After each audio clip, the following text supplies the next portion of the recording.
podcast of DogsDaily.com, a Sports Illustrated channel.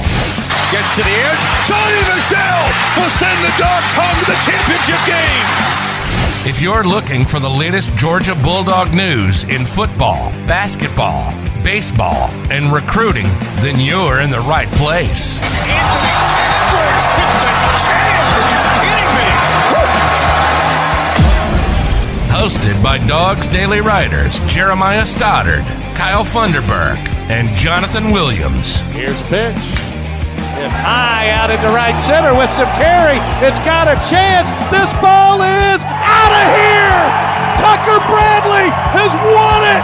Just sit back, relax, and prepare yourself for these hot takes you're about to listen to.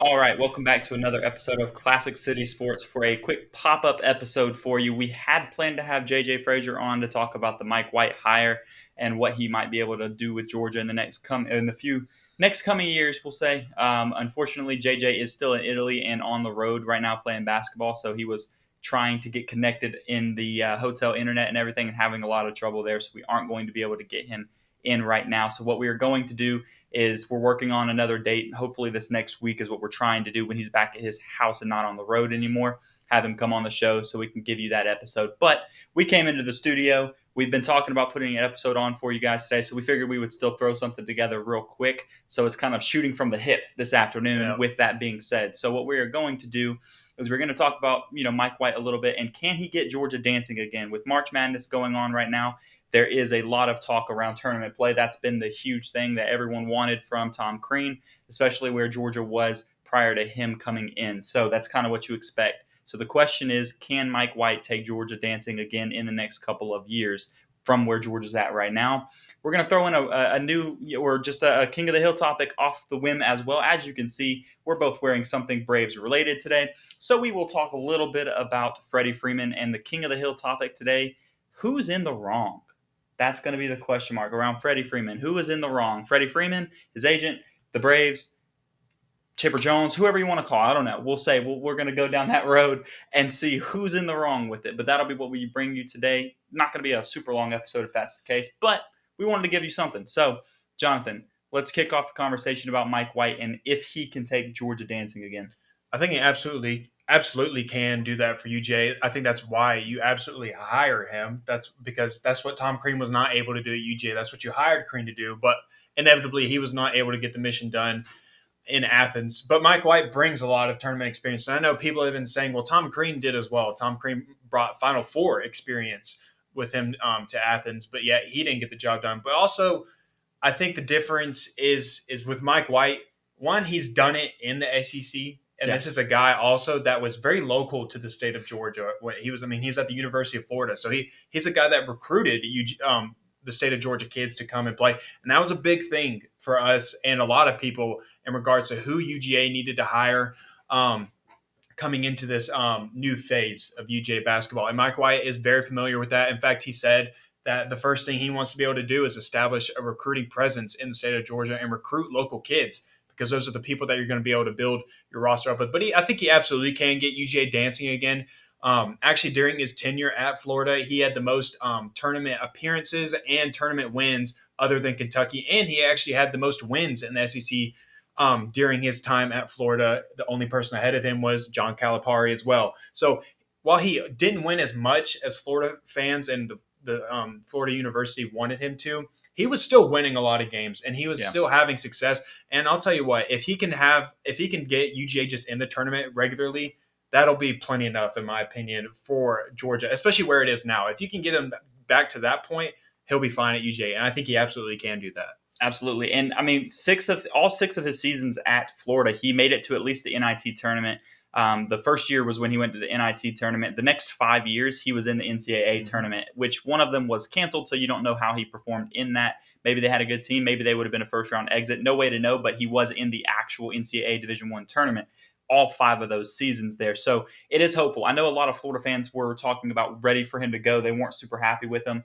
But he is capable of bringing Georgia out of this hole that they're in. I think you touched on something that was extremely important with it, is he has the ability to recruit the state of Georgia like that. And if he can come in and actually lock that down, like he said himself, is they're going to recruit everywhere in the state of Georgia, all the high schools, everything like that in the state of Georgia. So that's his plan, is to lock down the state of Georgia in that talent. And we all know there's a ton of it. There's a ridiculous amount of talent in the state of Georgia for basketball. To bring in college basketball players like that, it is going to be a very beneficial relationship if he can lock that down. So that being said, if he can do that, he can absolutely get Georgia back into that tournament discussion. And one pretty cool fact, his first time making it to the NCAA tournament with Florida was the second season, and they made it to the Elite Eight that year, right? Every other year after that, they at least, or all of them, I think they were all round of 32 exits. So they lost in the second round, but they won the first round every single time. They always get that tournament win. So you have consistency in that coach right there, which, prior to him coming to Georgia, we both talked about it. We weren't like in love with the guy and that kind of thing. Also at Florida, you're not going to sit there and brag about the coach at Florida in general, but he's definitely proven that he can get you dancing. And that's the point of this conversation, is can he get you dancing? I think the answer to that is yes. Now, the next question that kind of comes off of that is when can he do it, right? Mm-hmm. Georgia fans need to temper expectations, at least at first, because they're coming off of last place in the SEC and just looking pitiful. The roster has been completely, gutted, over the last 2 seasons. So the realistic question there is, at what point can he get you dancing?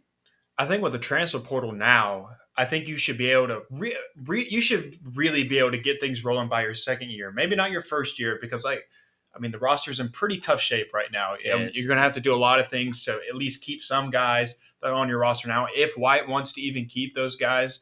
But at the same time, I think this is the kind of outlook that he just better not come in and say he shouldn't have kept Tom Crean's guys. Lord, yeah. Let's not do that again. Let's not get 2 years down the road and then say that's my fault for keeping them in the first place. But I think that an outlook that fans should have about UGA right now is of just be relevant. All you want is relevancy at this point, because UGA has not been relevant. Since Anthony Edwards was on campus, there has been no relevancy whatsoever surrounding Georgia basketball. And even then, it was just because of Ant-Man. Yeah, it's because you had the number one. You couldn't make the tournament on with your him. Team. Yeah, you still couldn't. And so at this point, even if you are getting bounced in the round of 32, like 3 years consecutively, I think that it is important that you're still there. You're in the tournament. You are being talked about. And I think everybody at this point would be okay with Georgia just being in the tournament.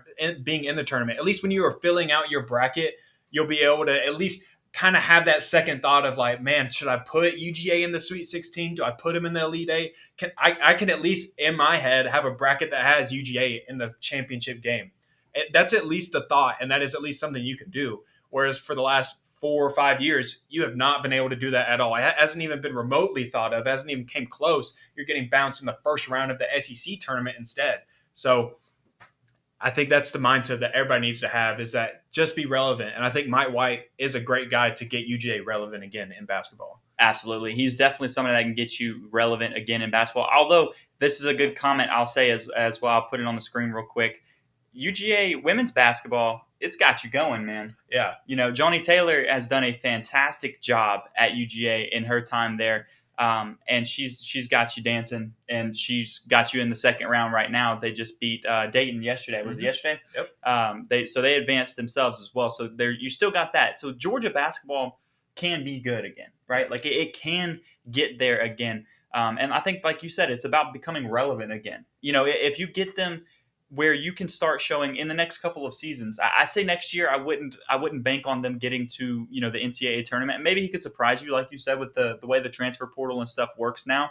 He could come out of nowhere and put a couple pieces. It doesn't take that much to put a tournament team together in basketball when you're talking about you get 5 guys on the court at the same time. Last year you had Kessler, who was in the portal, and then you also had Fleming, who was in the portal as well. And just think, if Tom Crean had landed both of those guys, who knows what UGA would have looked like this year. One top-tier recruit comes to your school in the mix of that at the same time. If you have those type of prospects in the portal yet again, it could very well happen. You could build up a roster that's competitive immediately under Mike White. It'll just depend on a lot of different things, and kind of like the track that Mike White wants to take and how he wants to build up his team. So, but you'll learn about that very quickly. You'll kind of get a feel of what Mike White is wanting to do early on in his tenure at UGA and the direction that he's wanting to take UGA in this first season. But I think he's going to pick up the pace really quick.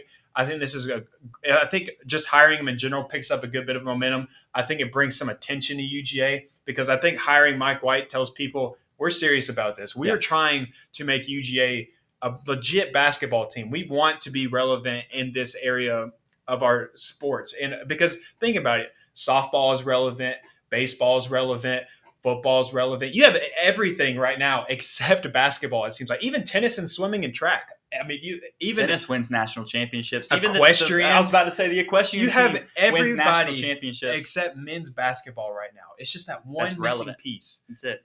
But I think Mike White can absolutely do that for UGA, and I think that this is the hire. I think this is a good hire, in my opinion, to really get the ball rolling again and make yourself a presence in the state of Georgia. Because like I was just watching March Madness this weekend, I was like, it's pretty ridiculous that the only team from Georgia, the state of Georgia, that's in the tournament is Georgia State. Georgia Tech wasn't in it, and Georgia wasn't, and the University of Georgia wasn't in it either. But Georgia State was, and that showed. And Georgia State's primarily recruiting kids that are in state. So that just tells you, if you can get that done, if you can tap into that talent and get yourself a pipeline, you will be a legit basketball team. It's just a matter of doing it and putting your words into action.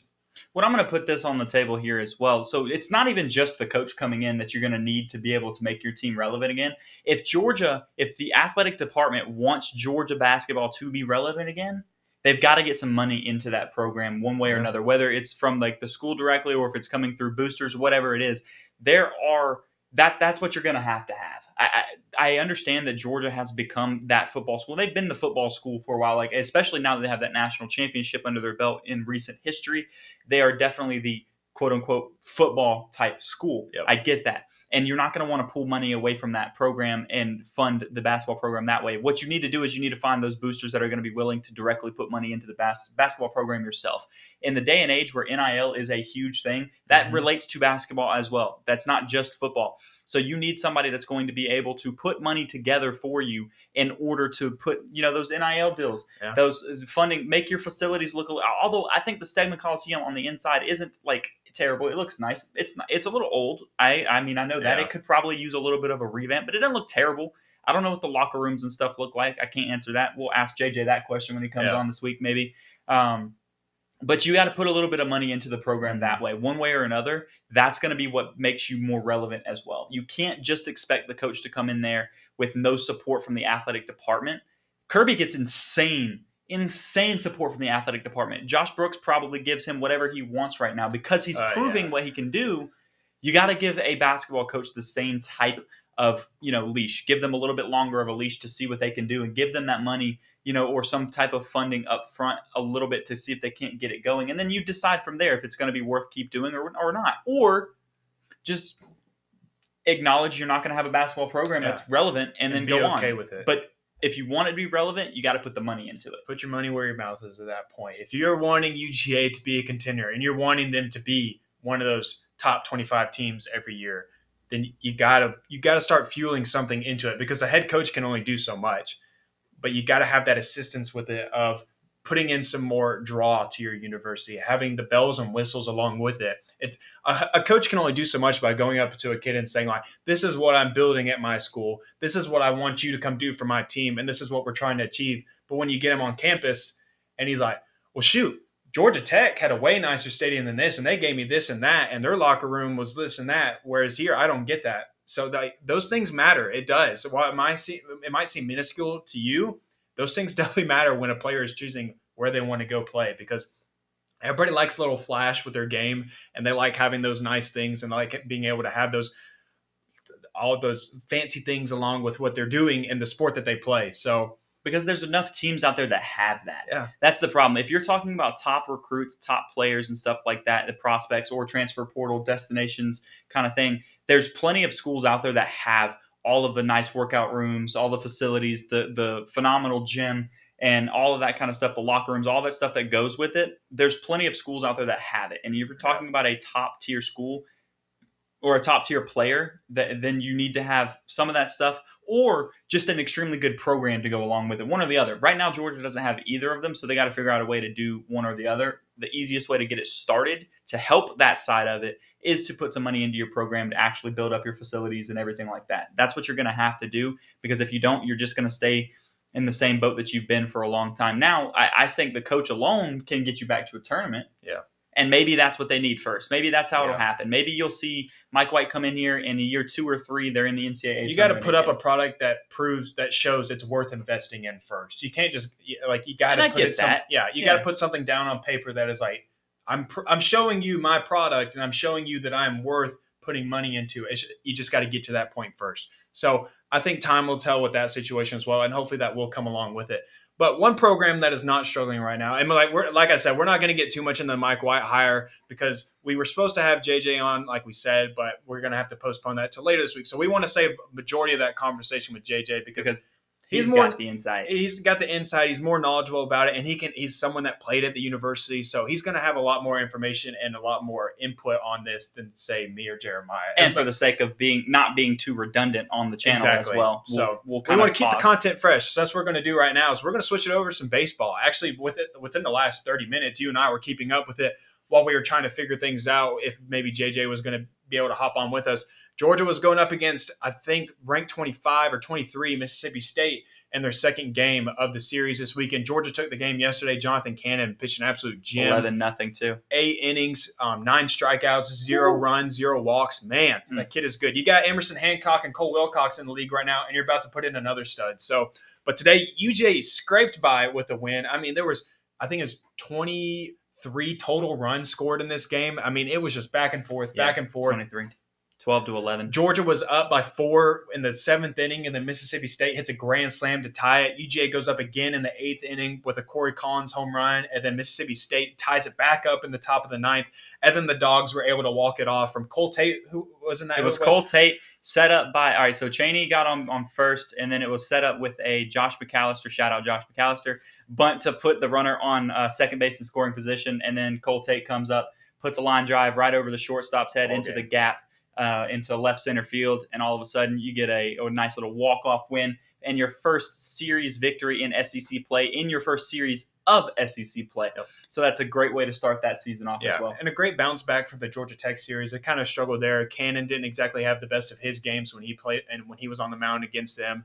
And then they've lost 2 of the 3 games. So they lost 1 or 2 to Georgia Southern as well, in the midweek kind of thing. So hopefully this kind of gets the ball back rolling with them. They kind of find their groove back. Because like we said, baseball, like we said earlier in the year on here, is that baseball is just kind of one of those sports. It kind of takes a little bit for you to really get back into your groove, get that timing down, just kind of get all of your mechanics back into place, of course. Because it's one thing to scrimmage against your own teammates. It's one thing to see like simulated pitching in a batting cage, but there's nothing that compares to the real deal of a guy actually out there throwing the ball to you.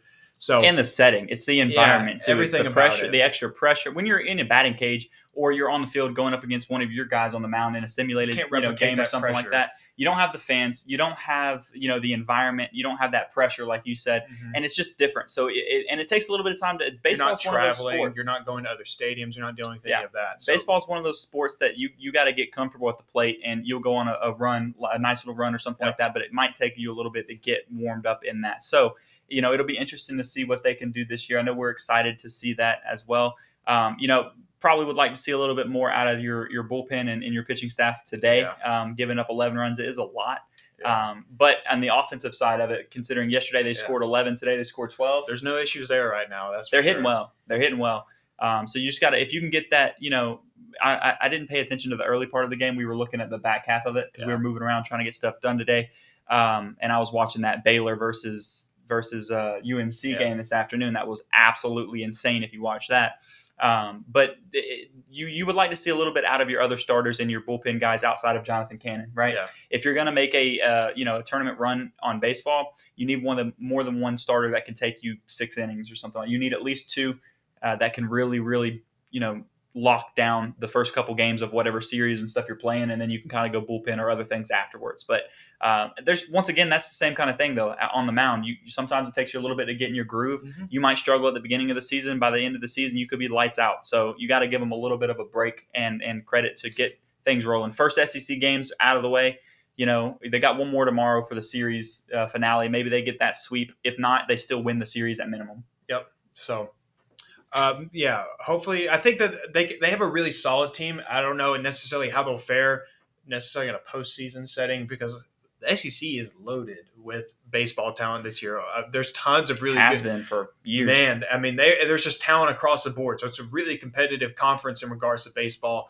So, but Georgia's definitely proven that they are probably one of the upper echelon teams of baseball, of college baseball right now, and they continue to do that, and they continue to prove it this weekend as well. So if they can just stay hot and then maybe try and figure some things out, like you said, with starting pitching and get some bullpen guys really going, then they can really hit their stride and kind of work their way back up the rankings after falling down a couple of spots, like we said, struggling with the Georgia Southern and Georgia Tech a week or two ago. But we're going to keep it going again because, like, we had 5 minutes to put this together. I mean, me and Jeremiah literally sat here and said, like, well, what's something that we could talk about? We got to figure things out. So we rolled with Mike White. We rolled with Georgia baseball because that was relevant. That was fresh on our minds. And now we're just going to jump right into it. We're diving right into King of the Hill.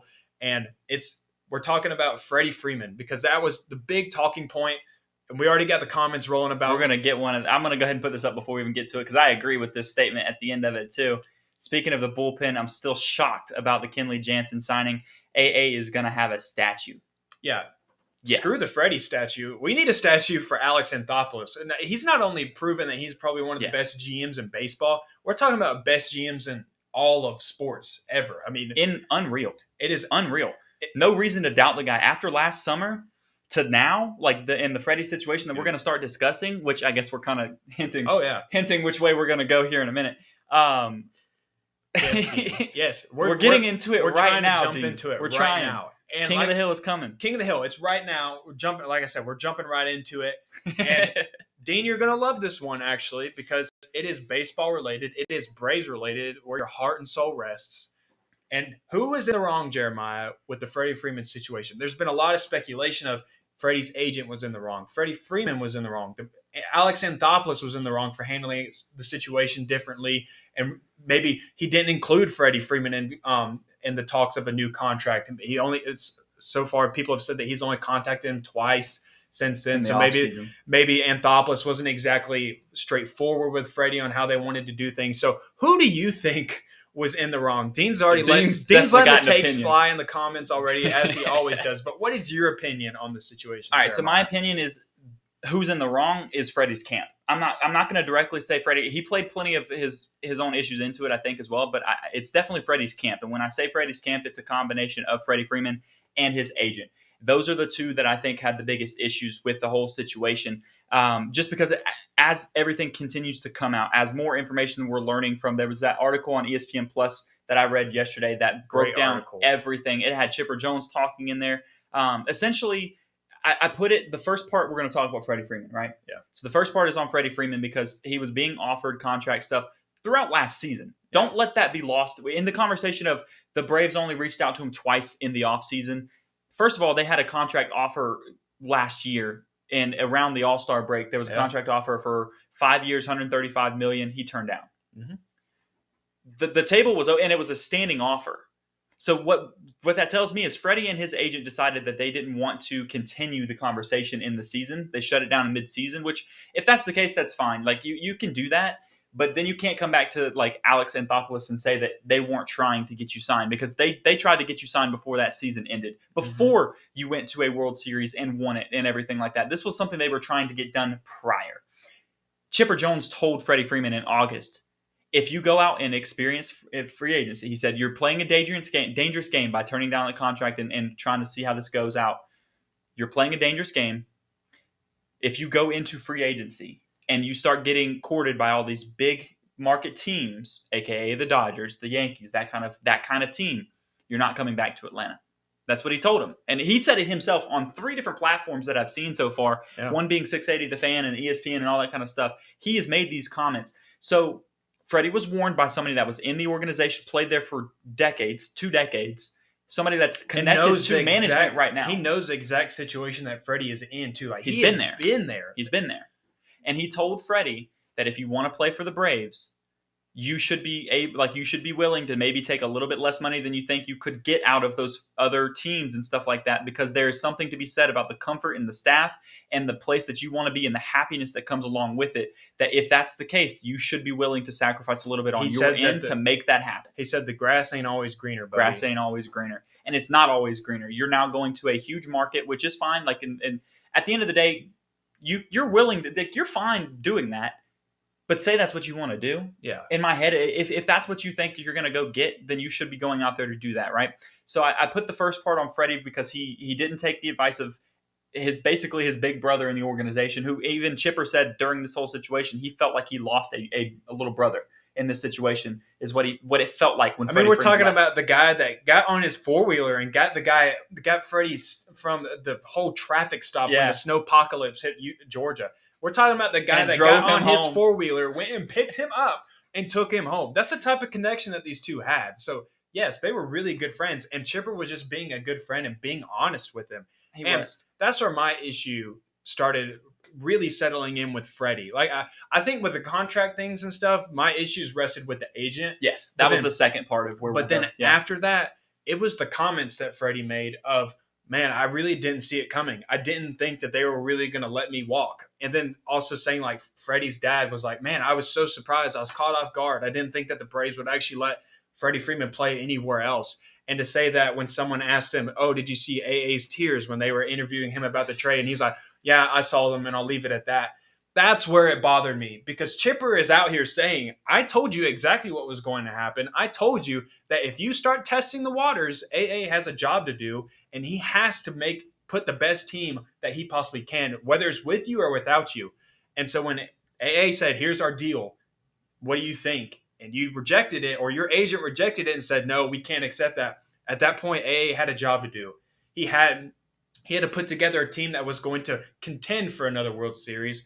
And Freddie Freeman just could no longer be in the picture at all. And so that's where my issues started, is that Freddie started playing victim, as if he was the one that was kind of done dirty in this situation.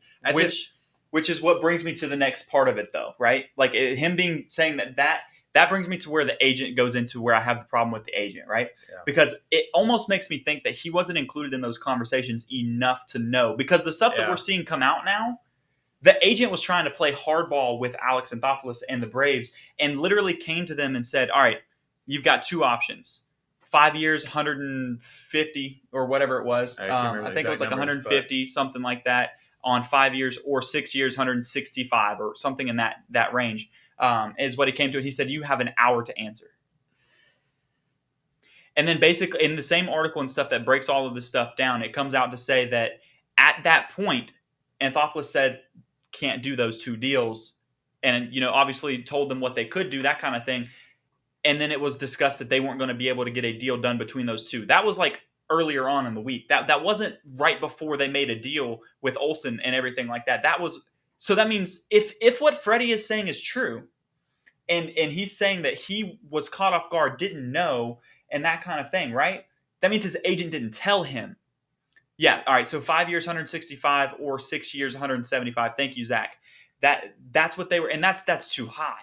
The Braves aren't going to give you that money for a player that's 32 years old and wanting a 6-year deal. And history says Freddie's about to hit that point in his career where you're not going to be putting up the numbers that you've been putting up with us. At some point, you're going to hit a decline, and we can't be tied to a contract like that. At that point, it's a dangerous game to play when it is a business at the end of the day. And the Braves have clearly they've done a really good job at keeping their payroll down and playing well with that case, hence winning a World Series title with a ton less money involved in those players doing it that, the Dodgers had, and then the Dodgers, lose to the Braves. Well, and the best part, and let's start talking about AA, because I mean, you can't say, he couldn't have done a better job at fixing the holes in this situation, at replacing a guy like Freddie Freeman.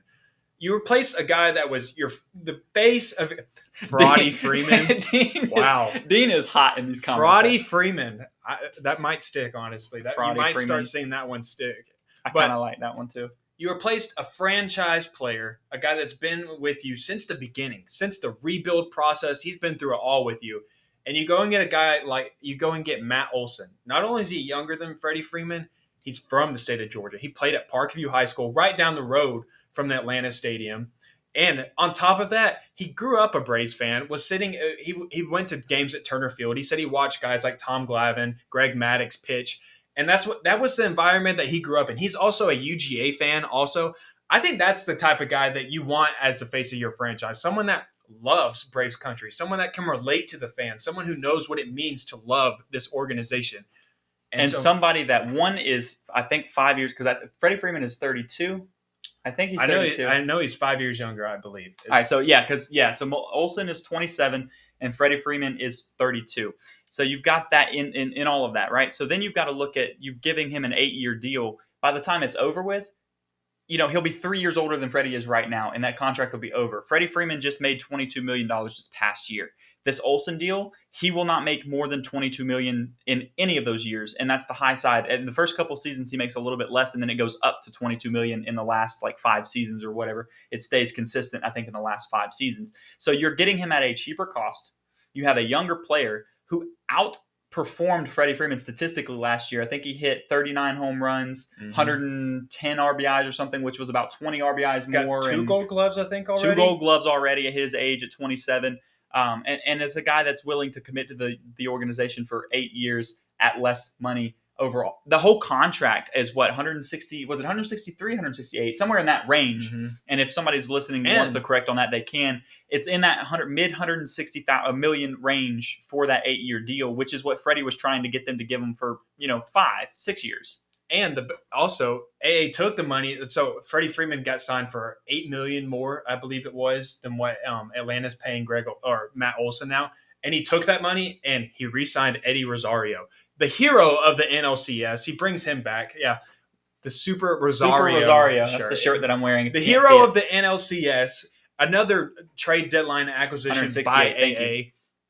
And you bring him back. And then on top of that, you go and get a Kenley Jansen, a legit closer, has a 2.57 career ERA as a closer, spent his entire time with the Dodgers, which just makes it even sweeter is, okay, you can have Freddie. We'll just also take your closer as well. I just love how it's almost like, A has that type of attitude. He's like, you're not going to get the last straw, or you're not going to get the last punch in this.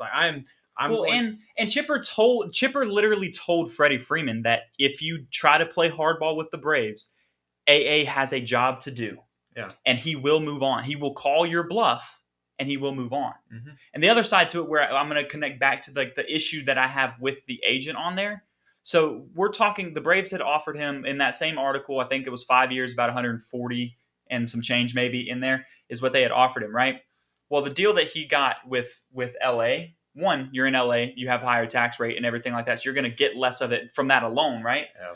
They deferred $57 million of his contract from 2028 to 2040. So essentially, when this was broken down, somebody that knows a lot more about it than I do and stuff said that the value of the contract goes down to $140 million for that 6-year contract. So then you're only making exactly what you were talking about making with the Braves at that point at $140 million.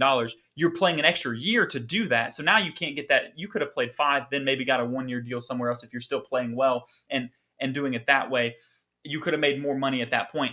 But then you're going to have to pay that higher tax rate. So now you've essentially made less money than you were going to make with the Braves over 5 years. So now your agent screwed you over.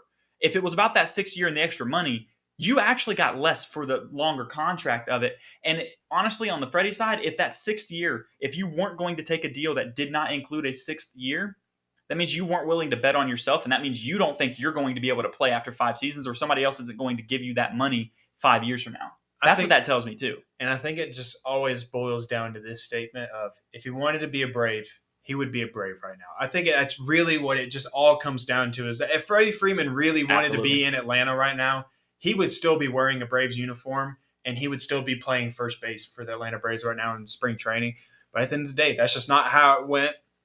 That's not how the cookie crumbled. But instead, you get a Matt Olson, you get some bullpen arms, you get a really good closer, you get to sign Eddie Rosario, and you're a contender. You're still a contender. You're still a legit team to repeat as World Series champions. And that's all you can ask for. As a Braves fan, you love the players and you love this name right here on the jersey. It's not the names on the back that you really love, which is you love players that fall for players like that. But right? you root for the Braves.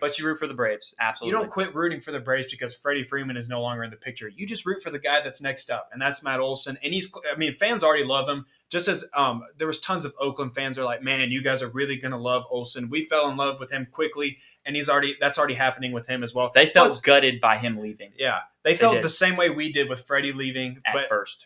But the only thing is that we got a really good player in return, whereas they necessarily didn't. So, but it's you're like all of your goals are still intact, and plus you got freaking Acuna in batting practice saying I'm back. Like, man, how can you not be still excited for Braves baseball still? So excited. Absolutely stoked. Opening day is part of the best time of the year for sports. See, I knew you were about to say that.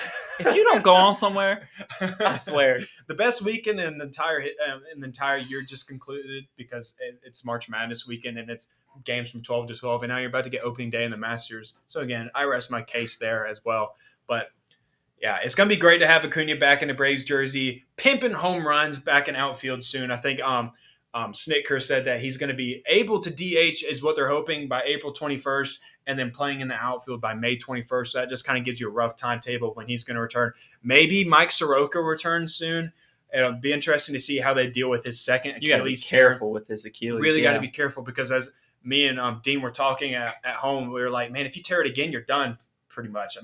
3 times you got to hang it up essentially. So you really got to be careful. Hopefully he gets back in the rotation though. Other than that, there's really no weak spots of this Atlanta team, and they are coming back stronger and younger, actually. So yeah, and the one thing I want to put into context real quick as well, just from a comment a few minutes ago, going up a little bit on there. The thing that is kind of worrisome on there is Dansby Swanson has the same agent or uses the same agency as Freddie Freeman. So we'll see how that goes here shortly when it's time for Dansby. I hope you paid attention, buddy. I hope you paid attention to this go around then because.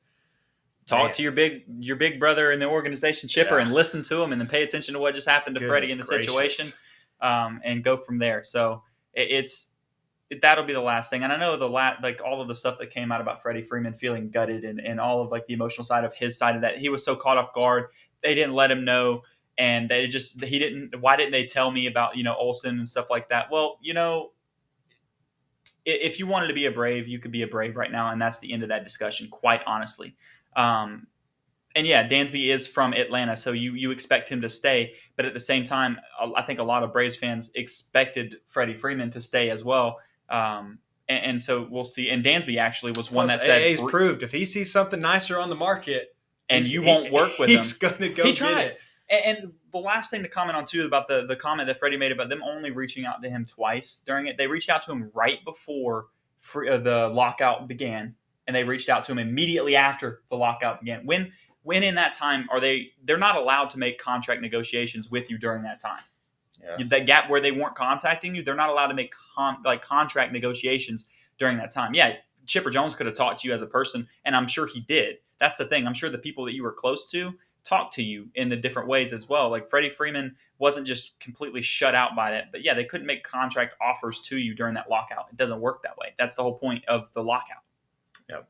But at the end of the day, it's still go Braves. The Braves are still here. No, they're not going anywhere. They're certainly not moving off their pedestal as World Series champions either. And that possibly could not be. It could be another banner hanging season. I think listen. They could be the first team in 32 years to win it back to back. It hasn't happened. I think it's the freaking Yankees were the last team to do that. But it hasn't been. But regardless, it hasn't been done in 3 decades. They got decades. a legit shot. That's all I'm going to say. So there's a lot to be excited about still as Georgia fans. Spring football is rolling. Braves are about to be back. So keep it rolling, baby. And yeah, Braves in 6. See you in October, as Ronald Acuna said on Instagram today. Other than that, as always, guys, please subscribe to our YouTube channel if you haven't already. Like the video for us. Retweet the video on Twitter if you want to. Follow us on Twitter. Like us on Facebook. By now, you guys should know the links and the socials where to find us. But other than that, Jeremiah, you can close us out. As always, keep it classy in the Classic City. We will catch you guys later this week. Thank you for listening to this week's episode of Dogs Daily on Sports Illustrated. Take a second to subscribe, rate, review, and share with your friends and family. Feel free to reach out to the Dogs Daily crew on Twitter with any topics you'd like discussed. You can reach out to Jeremiah at Jeremiah_Stod7, to Kyle at DK Fubderberg, and Jonathan at 22_J-Man. Check back next week for a brand new episode. In the meantime, go Dogs!